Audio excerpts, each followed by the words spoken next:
अजीज़ दोस्तों, कुरान मजीद फुरकान हमीद ने नबी करीम सल्लल्लाहु ताला अलैहि वसल्लम के जो मनासब बयान फरमाए हैं, उनमें से एक मनसब हुजूर का ये बयान किया है कि वयुअल्लिमुकुमुल किताब वल हिक्मा, कि नबी पाक सल्लल्लाहु ताला अलैहि वसल्लम तुम्हें किताब की तालीम देंगे और हिकमत की तालीम देंगे।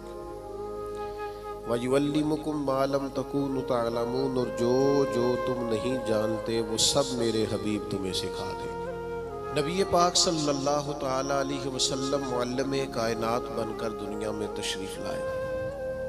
जिन जिन चीज़ों की इंसानियत को, बनी नो इंसान को, मुसलमान को हाजत और ज़रूरत थी, वो सारी चीज़ें हुज़ूर अलैहिस्सलाम ने सिखाई। अगर मैं दो लफ्ज़ों में बात को समेटूं तो महबूब ने वो जीने का तरीका सिखाया है जिस जीने में भी बड़ा मज़ा है, और महबूब पाक अलैहिस्सलाम ने वो जीने का तरीका सिखाया है जिस जीने के बाद मरने में भी बड़ा ही मज़ा है। हुज़ूर अलैहिस्सलाम की जो तालीमात है वो ज़िंदा और जावेद है। एक एक बात इंसान को ज़हनी तौर पर तवाना और फ़िक्री तौर पर जवान कर देती है। नबी रहमत अलैहिस्सलाम के इरशादात इतने आला हैं जो हर इंसान को, हर शख्स को शऊरे ज़िंदगी अता करते हैं। आप अंदाज़ा फरमाइए, मज़दूर क्या समझता है अपने आप को? वो समझता है मैं नहायत गरीब आदमी हूँ, सुबह जाता हूँ, मुशक्क़त करता हूँ, पसीने में शराबूर रहता हूँ, हाथों पे छाले पड़ जाते हैं। लेकिन अगर हुजूर अलैहिस्सलाम की तालीमात को देखा जाए तो हुजूर फरमाने लगे, सबसे बेहतरीन खाना ही वो है जो तू अपने दो हाथों की मेहनत से कमा के खाता है। नबी करीम अलैहिस्सलाम ने उसको इतनी इज्जत दी कि मजदूर को फख्र होने लगा कि मैं मजदूरी नहीं कर रहा, मैं तो बड़ा अजीम आदमी हूँ। हर शख्स के बारे में जो हुजूर की तालीम, आप यकीन करें, हमारी जितनी भी ज़िंदगी में, हमारे जहनों में, हमारे मिजाजों में, हमारी तबीयतों में जितना भी इस्तिराब पैदा होता है, जितनी भी बेचैनी पैदा होती है, किसी जगह किसी मकाम पर अगर कोई उलझाव पैदा होता है तो उन सारे सवालों के जवाब अल्लाह के रसूल ने इरशाद फरमाए। हम चूँकि किताब व सुन्नत की तालीमात के मामले में बहुत गहरा उतरते ही नहीं, ज़्यादा तवज्जो ही नहीं करते, इन हिमाक के साथ उन चीज़ों को लेते नहीं, वरना एक एक पहलू पर हुजूर ने तालीमात बयान फरमाई। और फिर उसके साथ साथ जो कमाल है वो ये है कि महबूब करीम ने सिर्फ किताब की तालीम नहीं दी, हिकमत भी सिखाई। दानाई बड़ी नेमत है, हिकमत बड़ी सादत है, और नबी पाक सल्लल्लाहु ताला अलैहि वसल्लम हिकमत की तालीम इरशाद फरमाने वाले। हमारे यहाँ ना जल्दबाजी, बेचैनी, बेकरारी और फेमस होने का शौक़ और आगे बढ़ने का शौक़ और अपनी ज़िंदगी के अंदर तरह तरह की इंसान की उछलती और मचलती ख्वाहिशात, ये उसे हिकमत से दूर कर देती। नबी पाक सल्लल्लाहु ताला अलैहि वसल्लम ने हमें जो हिकमत अता की है ना, वो इंसान को बुर्दबार कर देती है, उसकी ज़िंदगी में ठहराव आ जाता है। वो जिस मकाम पे भी होता है वो अपने आप को अल्लाह तबारक व तआला की ख़ास रहमत में शुमार करता है। उसे एक ख़ास किस्म का इत्मीनान क़ल्बी और इंशराह सद्र नसीब होता है। देखें, एक ही काम है, उसे बेचैन होके कर लिया जाए फिर भी उसने हो जाना है, बेचैन होके कर लिया जाए, परेशान होके कर लिया जाए, उलझ के कर लिया जाए और उकता के कर लिया जाए तो काम फिर भी हो जाता है। लेकिन वही काम अगर सुकून से कर लिया जाए, ठंडक से कर लिया जाए, ज़रा मुस्कुरा के कर लिया जाए, ज़रा बुर्दबारी से कर लिया जाए, तो उसका नतीजा ये निकलता है कि इंसान ना सुकून में रहता है। हमारे यहाँ चूँकि दानाई नहीं होती तो जो बिल्कुल सही चीज़ होती है ना, उसका भी हम ऐसा उलट मतलब बयान करते हैं, ऐसा इनफरादी मतलब बयान करते हैं कि वो सही बात भी बाज़-औक़ात ना गलत हो जाती। आप सही बात भी करें, वो कुछ लोग कहते हैं जी मैं इसलिए कड़वा हूँ कि मैं सच बोलता हूँ, तो मैंने कहा ऐसी बात नहीं है। दुनिया में सबसे ज़्यादा सच नबी करीम ने बोला है। पर इतना मीठा करके बोला है कि दिल नहीं रूह तक उतर गया है। अजीज दोस्तों, एक बादशाह ने ना ख्वाब देख लिया था। उसने ख्वाब देखा कि मेरे सारे दांत टूट गए। उसने एक ताबीर बताने वाले से ताबीर पूछी कि ये मेरे सारे दांत टूट गए, इसकी ताबीर क्या है। तो वो ताबीर बताने वाला परेशान होकर कहने लगा, बादशाह बात बड़ी खौफनाक है, जो ख्वाब आपको आया है ताबीर बड़ी ख़तरनाक है। ताबीर ये है कि आपके सारे रिश्तेदार, बहन भाई, बीवी, बच्चे आपकी ज़िंदगी में फौत हो जाएंगे। बादशाह को बड़ा गुस्सा आया, उसने सजा दी कि कैसी खौफनाक खबर सुना रहा है, सारे चले जाएंगे तो मैंने जी के क्या करना। कुछ दिनों के बाद एक और ताबीर करने वालों को बुलाया और उसे बुला के कहा कि मैंने ये ख्वाब देखा है कि मेरे सारे दांत टूट गए हैं, तो ताबीर क्या है। तो वो कहने लगा, बादशाह ये तो बड़ा अच्छा ख्वाब है। उसने कहा क्या मतलब। कहने लगा, इस ख्वाब की ताबीर ये है कि आपके ख़ानदान में से सबसे लंबी उम्र अल्लाह आपको अता फरमाएगा। बादशाह ने इस बंदे को इनाम दिया, ताइफ दिए और बार बार आने की दावत दी। मेरा ख्याल है ताबीर एक ही नहीं बताई दोनों ने, लेकिन बात अगरचे बेसलीका हो कलीम, पर बात करने को सलीका चाहिए। हम ना अपने बच्चों को इस तरह समझाते हैं कि वो बच्चे बजाय समझने के नाराज हो जाते हैं। हमारा समझाने का अंदाज बाज़ोकात इल्ला माशाल्लाह तौहीन आमेज होता है। हमारा बाज़ोकात बाज़ लोगों से मिलना, बाज़ लोगों के साथ रब्त रखना, उसमें खूबसूरती नहीं होती। दानाई, तदब्बुर, हिकमत, मामला फहमी, ये एक बड़ा ज़रूरी काम है, एक बड़ा समझदारी वाला काम। नबी पाक सल्लल्लाहु ताला अलैहि वसल्लम ने हमें हिकमत सिखाई है, दानाई सिखाई। पता है मसाइल कब होते हैं? जब हम उन्हें जहन पे सवार कर लेते हैं। और जब परेशानी को जहन पे सवार ना किया जाए, फिर परेशानी नहीं रहती, फिर बंदा आसानी से उस परेशानी से गुजर जाता है। बड़े तदब्बुर के साथ रोजमर्रा के मामलात को डील करें। मेरे पास एक दोस्त अपने बच्चे को लेके आए, हजरत इसको दम कर दें, और साथ उन्होंने कहना शुरू किया, बाकी तो इसके बहन भाई बड़े अच्छे थे, ये जिद्दी भी बहुत है और अड़ भी बड़ी जल्दी जाता है, और इसके मिजाज में तलखी भी बहुत ज़्यादा है, और इसकी तबीयत के अंदर सख्ती। 2-4 बातें उन्होंने की। तो मैंने कहा कि आप तो इसके वालिद हैं, अगर आप ये लबो लहजा इसके बारे में बयान करेंगे, ये तो सारे खानदान से कट जाएगा। आपको तो ऐसा करना चाहिए था कि अगर आप इसे समझाते भी तो इस तरह समझाते कि इसे पता ही ना चलता मुझे कोई समझा रहा है। आप इसको जिद्दी कह रहे हैं, इसका तो ज़हन बन जाएगा, मैं तो वाकई जिद्दी हूँ, तबीयत बन जाएगी, जहन उसका उलझ जाएगा। हिकमत के साथ अपने मुखालिफ को भी कभी डील करें ना। आपकी तवज्जो है मेरी बात पर? अपने मुखालिफ को भी कभी डील करे ना। हम ना बाज दुश्मनों को इतनी अहमियत देते हैं कि वो तगड़े हो जाते हैं। कुछ दुश्मन ऐसे होते हैं जिनके बारे में कुरान का हुक्म ये है कि वइज़ा खातबहुमुल जाहिलूना कालू सलामा। जब तुम्हारा जाहिलों से आमना सामना हो तो तुमने कहना है, भाई तुम्हें सलाम हो। हर आदमी से उलझेंगे नहीं, हर एक से बहस नहीं करेंगे, हर एक के बारे में ये जहन नहीं बनाएंगे कि ये भी मेरा दुश्मन है, ये भी मेरा मुखालिफ। इतनी जल्दी अपने जहन के अंदर तनाव नहीं पैदा करेंगे। एक सहाबी आए हुजूर की खिदमत में, मिशकात शरीफ में हदीस मौजूद है। अर्ज किया, या रसूल अल्लाह सल्लल्लाहु ताला अलैहि वसल्लम, कुफार आपका नाम बिगाड़ के लेने लगे हैं, माज़अल्लाह सुम्मा माज़अल्लाह। वो कहते हैं अगर हमने मोहम्मद मान लिया तो मोहम्मद का माना तो वो है जिसकी तारीफ की जाए बार बार। अब वो नाम बिगाड़ के माज़अल्लाह आपको बुरा भला कहते हैं। तो वो सहाबी आए थे और उन्होंने बड़ी खौफनाक तरीके से बात सुनाई। पर पता है हुजूर ने क्या फरमाया? फरमाया, पता नहीं वो किसको गालियां दे रहे हैं, पता नहीं वो किसका नाम बिगाड़ रहे हैं, मुझे तो अल्लाह ने मोहम्मद बनाया है। अपने दुश्मन को भी आप हिकमत से डील करेंगे, आप देखेंगे कि आपको उसको इतना तवाना नहीं कर देना कि वो बाद में ज्यादा बड़ा मसला बन जाए। तो दानाई, तदब्बुर, हिकमत, मामला फहमी। यानी एक शख्स ने आके हुजूर की बारगाह में अर्ज किया, मैं शर्त पे कलमा पढ़ूंगा कि मैं नमाजें 2 पढ़ूंगा। ये सिर्फ हुजूर का इख्तियार है कि नबी पाक किसी को इजाजत दे दे, वरना किसी और का इख्तियार नहीं है। मैं फकत 2 नमाजें पढ़ूंगा। अगर आप इजाजत देते हैं तो मैं कलमा पढ़ता हूं। अल्लाह के हबीब ने फरमाया तो आ जा, दो ही पढ़ देना। शारहीन हदीस ने लिखा है उसने 2 नमाजों की शर्त पे कलमा पढ़ा था, फिर वो तहज्जुद भी पढ़ा करता था। हमारे यहाँ ना लोगों को मौका ही नहीं दिया जाता मस्जिद आने का।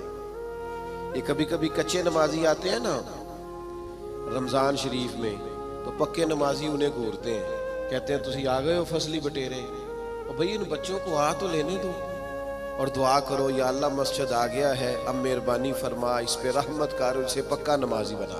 लेकिन वो दानाई, वो खास हिकमत, वो मामला फहमी, वो हुस्न जो नबी पाक अलैहिस्सलाम ने हमें दिया है, हमें उस मामला फहमी को समझना चाहिए, हमें मौका देना चाहिए।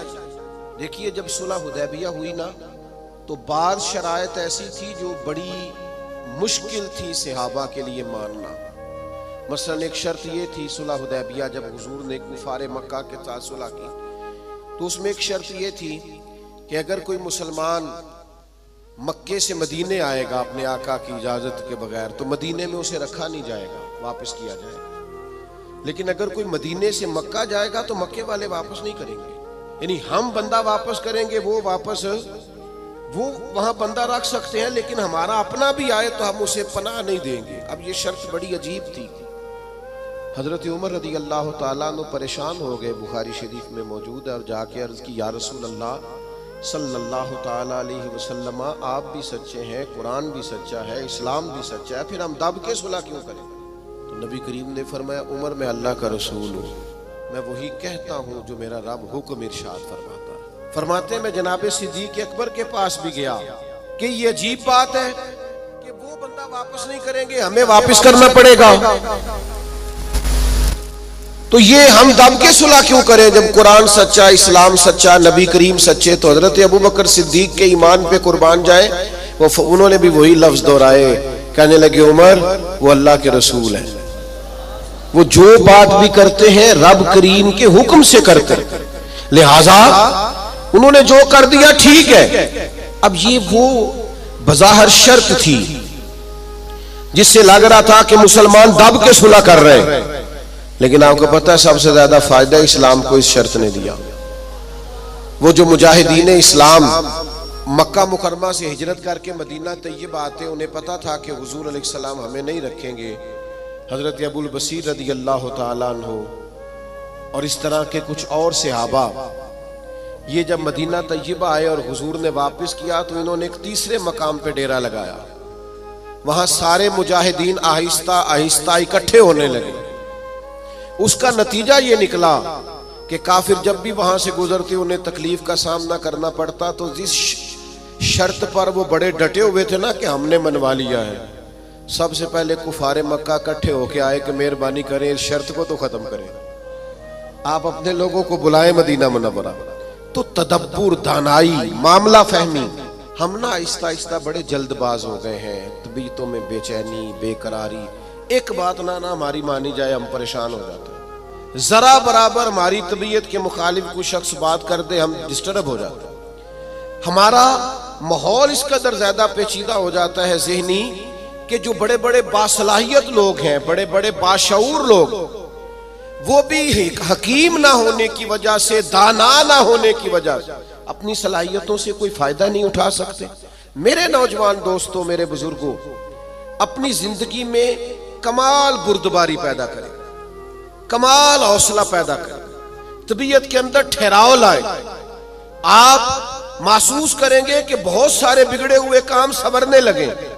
आप कितनी भी जल्दबाजी कर लें, जब तक अल्लाह का हुक्म नहीं होना काम दुरुस्त, आप डॉक्टर के पास दवाई लेने जाते हैं, आपके मर्ज की तशखीस होने के बाद डॉक्टर साहब नुस्खा लिखते हैं, कहते हैं ये एक पत्ता गोलियों का ले लो, एक सुबह खाना, एक दोपहर खाना, एक शाम खाना, और ये सिरप ले जाओ, एक चम्मच सुबह इस्तेमाल करना, एक शाम करना। तो अगर कुछ शख्स कहे मुझे जल्दी है ठीक होने की, मैंने सारी गोलियां इकट्ठी खानी है, वो कहे मुझसे इंतजार नहीं होता, मैंने सारा सिरप इकट्ठा ही पीना है, ठीक होगा कि ज्यादा बीमार हो जाएगा? वो गोलियां, वो दवाई है शिफा के लिए, लेकिन अगर आप उस दानाई के तरीके के मुताबिक इस्तेमाल नहीं ना करेंगे जो इस्तेमाल करने का तरीका है, तो उसका असर गलत होने लगेगा। हमारे मिजाज का जो उलझाव होता है और तबीयत की जो जल्दबाजी होती है, और ये जो बार बार जिन लोगों को गुस्सा आता है और जो बार बार जबर में आ जाते हैं, बार बार ठंडे हो जाते हैं, ताने शाने कभी मिल जाए तो सुन लेने चाहिए, क्या हर्ज है? तानों का भी तो मजा है ना, ये मजा लें, ये सुरूर हासिल करें। मैं कॉलेज में पढ़ता था तो जो मेरा दोस्त सबसे ज्यादा मुझे तंग करता था ना, मौलवी कह के सबसे ज्यादा, फिर एक दिन उसी का मुझे फोन आया कि यार किधरे मिल तेरे ना तस्वीर खिंचानी, इंज भी सज्जन वाह वाह ते उंज भी सज्जन वाह वाह। तो एक दोस्त मुझे कहने लगे मैंने मिलाद की झंडियां और लाइटें लगाई हैं तो मुझे दो बंदे बड़े ताने देते हैं। मैं क्या बस दो, यानी हुजूर के नाम पे ताना खाना और दो से ही परेशान हो गया, ये 200 भी हो तो इसका मजा लेना चाहिए। जेकर यार दे नाम दा मिले मेणा, उन्होंने झोली पा लीए पुंजे सुटिए ना, तो जेकर यार दे नाम दी मिले सूली, फिर झूठा झूठ लीए पिछा हटिए ना। अगर कभी ये ताना मिलता है तो इसका मजा ले, आप इस खूबसूरती को एंजॉय करें। लेकिन आप परेशान हो गए हो फलाने ने 2 बातें कर दी तो अच्छा किया ना कर दी, अच्छा किया ना कर दी, आपको संभलने का मौका मिलेगा। वो जी सारे मेरा साथ छोड़ गए तो ठीक किया सबने, आप मजबूत हो जाएंगे जब सारे साथ छोड़ जाएंगे। जब सहारे हट जाते हैं तो इंसान को संभलने का मौका मिलता है। जब तक हम दानाई के साथ, हिकमत के साथ मामलात को नहीं लेके चलेंगे, आप अपने बच्चों की परवरिश करें तो वो तरीका जो हुजूर ने हमें हिकमत सिखाई, आप अपने बुजुर्गों की खिदमत करें तो वो तरीका जो नबी पाक ने हमें सिखाया, आप रिश्तेदारों के साथ लेन देन करें, मामला करें, तिजारत करें तो वो तरीका इख्तियार करें जो हुजूर ने हमें सिखाया। आप अपनी तबीयत के अंदर एक अजीब सा सुकून महसूस करेंगे। फैसले इस तरह के करें कि थोड़ा सोच समझ कर, जज्बाती फैसले कभी ना करें। हुजूर के ऐलान नबुव्वत से पहले जब दोबारा बैतुल्लाह शरीफ की तामीर की थी ना अहले कुरैश ने, अब चूंकि वो थे तो सारे आपस में, पर हर कबीला एक दूसरे से लड़ता बहुत था, तो हर बात में लड़ पड़ते थे, मैंने आगे जाना है, मैंने आगे जाना है। तो वो सारे कबीले शामिल थे। अब जब बैतुल्लाह शरीफ की नई तामीर हो गई तो हजर अस्वद नस्ब करना था, उस पर झगड़ा हो गया। एक कबीला कहता है मैंने नस्ब करना है, दूसरा कहता है मैंने नस्ब करना है, तीसरा कहता है मैंने करना है। और कुछ तो ऐसे थे जिन्होंने प्याले में खून डाल के बीच में हाथ रख के कस्में भी उठा ली कि अगर हम नहीं करेंगे तो करने भी नहीं देंगे, फसाद होगा। फिर तय हुआ कि जो सुबह सबसे पहले हरम काबा में दाखिल होगा उससे फैसला कराएंगे। कमाल की बात यह कि सबसे पहले हरम काबा में रसूल रहमत तशरीफ लाए। असीर दुश्मन की चाह में भी, मुखालिफों की निगाह में भी, अमी है, सादिक है, मोतबर है, मेरा पैगंबर अजीम तर है। उन्होंने कहा ये तो सादिक और अमीन आ गए। उन्होंने कहा जी ये हमारा फैसला कर दें कि हजर अस्वद किस कबीले ने नस्ब करना है। तो नबी करीम अलैहिस्सलाम ने फरमाया कर देते हैं ना। सरकार ने चादर बिछाई, हजर अस्वद उसमें रखा, फरमाया सारे कबीले एक एक कोना पकड़ लो। वो सब ने एक एक कोना पकड़ लिया। जब हजर अस्वद के करीब गए तो महबूब ने वहां से उठा के हजर अस्वद वाली जगह पे रखा। अब चारों तरफ देखा तो सबको यूं ही लग रहा था मैं उठा के लाया, मैं उठा के लाया, मैं उठा। हम तो अपने बच्चों के बीच लड़ाई करा देते हैं, ये कह कह के कि ए मेरा पुत्र ज्यादा लेके। हम तो अपने घर के अंदर फसाद, नाराज ना आइएगा मुझसे, हम फसाद डलवा देते हैं। ये बंदा ठीक है, ओ खुदा के बंदे सारे बेटे, सारी औलाद ही बराबर की। किसी ने पैसे ज्यादा कमा लिए, किसी ने कम कमा लिए, लेकिन अपना घर ना तबाह करें। आप दानाई के साथ, हिकमत के साथ, तदब्बुर। मैं छुट्टी का दिन था, मदरसे की सीढ़ियां चढ़ के अंदर दाखिल हुआ तो बच्चे आपस में खेल रहे थे और हल्की फुल्की शरारतें भी कर रहे थे। मुझे बड़ा जरूरी काम था पर मैं उन्हीं पैरों पे वापस आ गया। तो मुझे पूछने लगे कि जनाब आप गए नहीं। मैंने कहा बच्चे खेल रहे थे, अब मेरी तरफ देखते तो उनका खेल खराब हो जाता। तो भाई अब वो बेचारे हफ्ता भर पढ़ते हैं तो उन्हें कुछ खेलना भी तो है ना। तो आप थोड़ा मौका दें। हर मामले में, हर जगह जज्बातियत का शिकार हो जाना, उलझ जाना, गुस्सा करना, हुजूर अलैहिस्सलाम ने उसे पहलवान कहा है जो अपने आप पे कंट्रोल रखे। फरमाया वो पहलवान है जिसे अपने गुस्से पर कंट्रोल हो। अपने आप को संभाले, सारा कुछ ठीक हो जाएगा। अपने जज्बात को संभाले, सारा कुछ ठीक हो जाएगा। यानी आप बिला वजह किसी के बारे में कह रहे हैं कि वो बड़ा हो गया है, वो अब मशहूर हो गया है, वो अब आगे निकल गया है, वो मेरी बात नहीं सुनता। ऐसा नहीं है, कुछ तो मजबूरियां रही होंगी, यूं ही कोई बेवफा नहीं होता। आप थोड़ा सा ना मौका दें, आप चीजों को समझें और थोड़ा ना अपने ऊपर तवज्जो दें कि मैंने अपने आप को कंट्रोल में रखना है, मैंने अपने आप को समझाना है।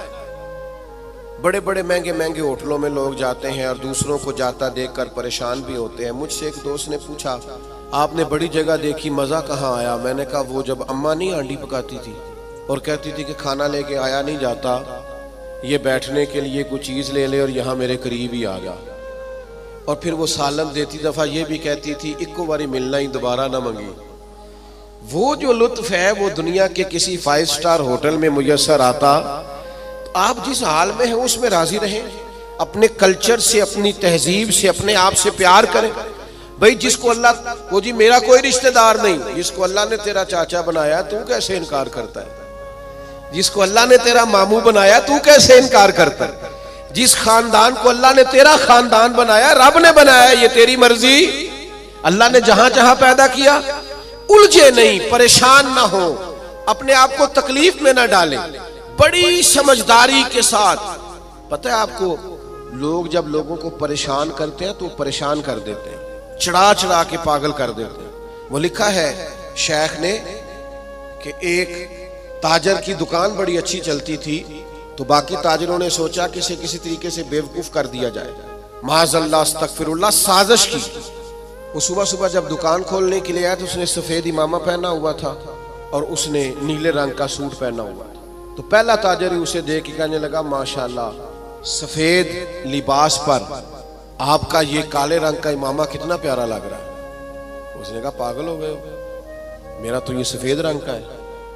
तीसरा भी मिला तो उसने कहा, काले रंग का इमामा कैसे लग रहा है? उसने यहां से आगे करके देखा कि तो वाइट है।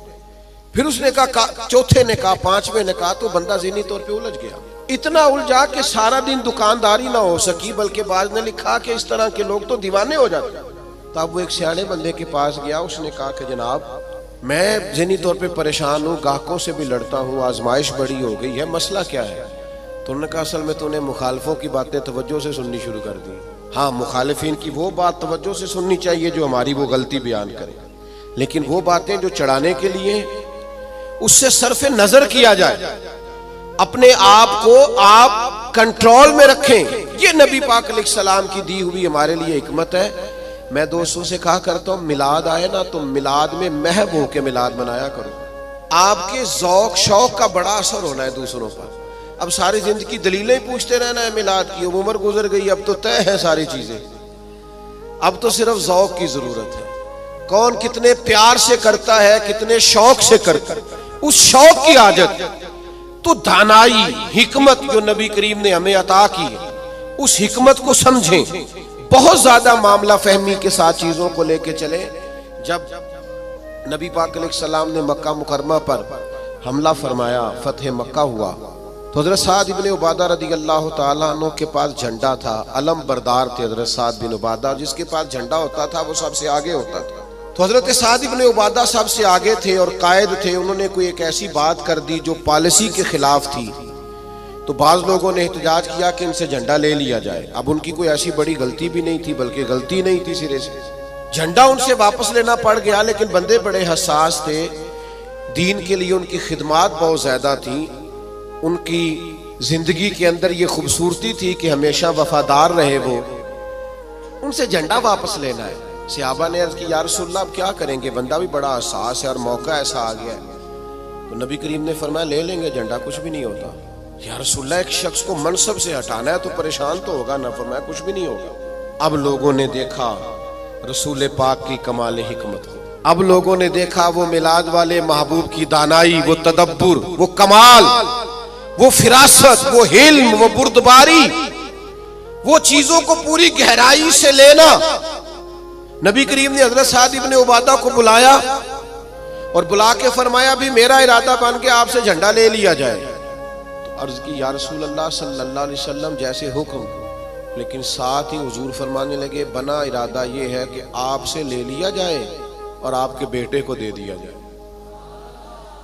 दुनिया में बाप सबसे ज्यादा तब राजी होता है जब वो समझता है मेरा बेटा बराबर का हो गया है, अब मेरी सीट पे बैठ। जिस बात से उन्होंने नाराज होना था उसी बात से वो सबसे ज्यादा राजी हो गए। या रसूलल्लाह मेरे बेटे को मिलेगा। तो मेरे अजीज, मामला फहमी, तदब्बुर, हिकमत, ये नबी करीम ने हमें सिखाई है। आप अपने दोस्तों के दरमियान, अपने घर के दरमियान, अपने माहौल के बीच इस तरह के दाना हो जाएं कि कभी भी आप मायूसी ना फैलने दें। कोई कमजोर हो रहा है, कोई उलझ रहा है, कोई गुर्बत से, बीमारी से, आजमाइश से परेशान है, तो आप इस कदर दानाई का मुजाहिरा करें कि लोगों को सुकून नसीब होना शुरू हो जाए। लोग वहां से निकलना, हमारे बुजुर्ग फरमाया करते कि अगर तुमसे कोई तल्ख बोलता है ना तो ये ना कहा करो मुतकब्बिर बहुत है, कहा करो हो सकता है बेचारा बड़ा परेशान हो सकता है बीमार हो सकता है कहीं कमजोरी आ गई। जब तक आप दानाई के साथ चीजों को नहीं लेते, हिकमत के साथ आप मामलात को नहीं देखते, उतनी देर तक चीजें बेहतर नहीं हो सकती। आप इस दानाई के साथ चलेंगे, तदब्बुर के साथ चलेंगे, हिकमत के साथ चलेंगे, तो आप महसूस करेंगे आपने। आप देखिए ना, कौन सा जुल्म है जो मक्का मुकरमा में सहाबा किराम पर नहीं हुआ। उनके वजूद पर गरम पत्थर रखे गए, उनको दुर्रों से मारा गया, और जो गुलाम थे उन पर तो सख्तियां और भी ज्यादा थी। लेकिन आपको पता है ये नबी पाक अलैहिस्सलाम की हिकमत का कमाल है कि हुजूर ने एक मिनट के लिए भी किसी को मायूस नहीं होने दिया। हुजूर ने हर मौके पर उनके दिल को तसल्ली दी, राहत दी, उन्हें परेशान नहीं होने दिया, बल्कि वो उस तकलीफ को सहते थे तो उन्हें लुत्फ आता था, इसलिए कि वो फजाइल जो अल्लाह के रास्ते में तकलीफ बर्दाश्त करने के हुजूर ने बयान किए थे, वो अच्छी तरह से इंशराह सदर थे, उनको जान गए थे। हमारी बेचैनियां, हमारा उलझाओ, बात बात पे झगड़ा करना, वो हमारा मुखालिफ एक बात करके चुप कर जाता है, हम सारा वक्त उसे जवाब देने में ज़ाया कर देते हैं। वो खुदा के बंदे और बड़े बड़े लंबे चौड़े काम है करने वाले, बड़ी बड़ी ड्यूटियां सर अंजाम देनी है, मुआशरे में बड़ा इनकलाब बर्पा करना है। हजरत सदरुल शरिया रहमतुल्लाह अलैह का कौल मुझे एक जगह मिला। वो जब अपने शागिर्दों को पढ़ाने के लिए बिठाते थे ना मसनद तदरीस पर, तो फरमाते थे बेटा जब तुम घर से नाराज आओ तो क्लास में पढ़ाने के लिए ना बैठना, पहले जरा अपना मूड फ्रेश कर लेना, तबीयत को ताज़ा कर लेना, फिर तालिब इल्मों को पढ़ाना। ये ना हो गुस्सा किसी और का हो और निकल किसी और पे जाए। ये बुजुर्गों की दानाइयाँ, उनकी मामला फहमी, उनका तदब्बुर, और फिर ये हिकमत आगे आई। जब हज़रत सिद्दीक़ अकबर रज़ियल्लाहु ताला अन्हु को नबी पाक के विसाल के बाद कहा गया ना कि आप ये लश्कर रवाना ना करें अभी मुसलमा कज़्ज़ाब के खिलाफ, हालात को दुरुस्त हो लेने दें, तो ये हज़रत सिद्दीक़ अकबर की आप दानाई देखिए। फरमाया जिस लश्कर को हुजूर ने रवाना किया वो हर सूरत जाएगा। जब इतना बड़ा लश्कर निकला ना मदीना मुनव्वरा से हुजूर के विसाल के बाद, तो वो जो आंखें खोल रहे थे ना कि पता नहीं क्या हो जाएगा, उनको ये भी बात उन पर बड़ा असर उसने डाला कि अगर इतने लोग बाहर निकल गए हैं तो पता नहीं कितनी फौज बाकी मौजूद है। वो उनको एहसास पैदा हुआ आपकी कमाले दानाई, फहम व फिरासत, उसने हालात बदल के रख दिए। तो नबी पाक ने हमें इल्म सिखाया, हुजूर ने हमें हिकमत सिखाई। नबी पाक सल्लल्लाहु ताला अलैहि वसल्लम ने जिंदगी में ठहराव लाने के हमें तरीके बतलाए। नबी पाक अलैहिस्सलाम ने हमें बुर्दबार किया, लेकिन हम इस कदर ज्यादा आजमाइश का शिकार हैं। आप यकीन करें, बाज लोग बोल रहे होते हैं, सवाल कर रहे होते हैं, गुस्से का इजहार कर रहे होते हैं, तो दिल करता है उनसे कहा जाए कि ये आपकी शख्सियत से मैच नहीं कर रहा, आपकी जो अल्लाह ताला ने अजमत बनाई है उसके साथ ये चीज मैच नहीं हो रही। हम जब तक मामला फहम नहीं होते, जब तक समझदार नहीं होते, हमारे पास तालीम हो, हुनर हो, हम कर कुछ नहीं सकेंगे। आप जरा चीजों को लें, जरा थोड़ा सा उनको मौका दें। जरा मैं किसी शख्स से आपकी बहस हो जाए ना, तो उसने 4 बातें की, आपने 6 कर दी, फिर वो 10 कर देगा, फिर आपको 12 करनी पड़ेंगी। आप जीत सकते हैं। उसका बेहतरीन हल पता क्या है? वो बातें करे, आप जरा चुप कर जाए। वो 2 करेगा, 4 करेगा, 6 करेगा, आखिर में कहेगा तू मैनू पागल समझना है। तो जवाब दे कि किसी को पागल नहीं किया जा सकता, चुप रह के दूसरे को पागल भी किया जा सकता है। अल्लाह माफ फरमाए माअज़ल्लाह। तो कभी कभी अपनी जिंदगी के अंदर खामोशी भी बहुत बड़ा तूफान होती है। फटाफट पर वो बहुत सारे लोग हैं, वो कहते हैं जी मैं इतने अच्छे अच्छे काम करता हूं तो देखें लोग तवज्जो नहीं करते। तो मैं कहता हूं लोगों के लिए करते हो तो फिर ले लो दाद, और अगर अल्लाह के लिए करते हो तो फिर इसका तो पता सुबह क़यामत चलेगा कि मालिक क्या एहसास देता है। अपने आप को सुकून में लाएं, बुर्दबार बने। करीम महबूब ने बुर्दबारी सिखाई, और इल्म का रास्ता इख्तियार करें, समझ का रास्ता इख्तियार करें। आप जब तक राह इल्म पर नहीं चलते, एक एक बात को सीखना शुरू नहीं करते, उतनी देर तक आपको आसानी नहीं मिलेगी। एक मेरी आपसे गुजारिश है, बात समेटने से पहले पूरा महीना मिलादे पाक का दुरूद पढ़ के गुजारें। मोबाइल रखे हुए ना आप सब ने माशाल्लाह, एक एक तस्बीह भी साथ रख लें। ये जिस तरह मोबाइल हाथ में हो तो चलता नहीं रहता, तस्बीह होगी तो वो भी चलेगी इंशाअल्लाह। दुरूद पाक पढ़ें, मिलाद शरीफ पे गुरबा से खास प्यार